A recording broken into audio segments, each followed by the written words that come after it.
Local doctors are fielding Ebola questions from concerned patients, especially now that flu season has started. Among the questions, could my flu-like symptoms be Ebola? And will a flu shot protect me from contracting Ebola? News 5's Pat Peterson separates Ebola facts from fiction. If you've been to the doctor recently, any recent travel from overseas or anything like that? No. you've probably been asked about your recent travel habits. It's amazing the amount of people that we see that are engaged in travel overseas. So it is, every physician and every healthcare provider needs to be aware of. Because of the Ebola scare, the CDC is now urging medical professionals to ask patients about overseas travel. Hey, so we're going to give a flu shot today.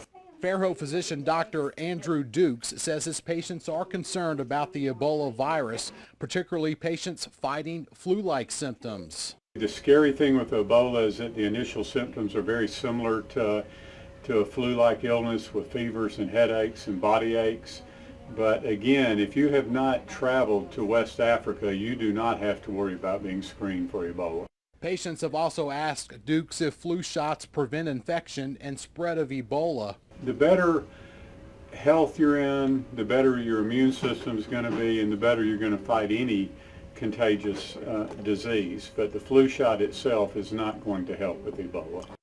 At this point, we do not have any cases, nobody who has met the criteria for testing. The Baldwin County Health Department is also monitoring the Ebola situation and is in close contact with the CDC.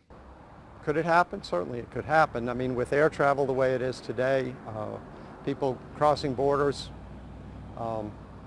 it's a possibility. Now, currently, there's no cure for Ebola or an FDA-approved vaccine that prevents infection, but local doctors we've talked to all agree a major Ebola outbreak in the U.S. is unlikely because living conditions and healthcare options here are so much better than in West Africa, where more than 3,000 people have died from this disease. Live on the Baldwin County beat, Pat Peterson, News 5.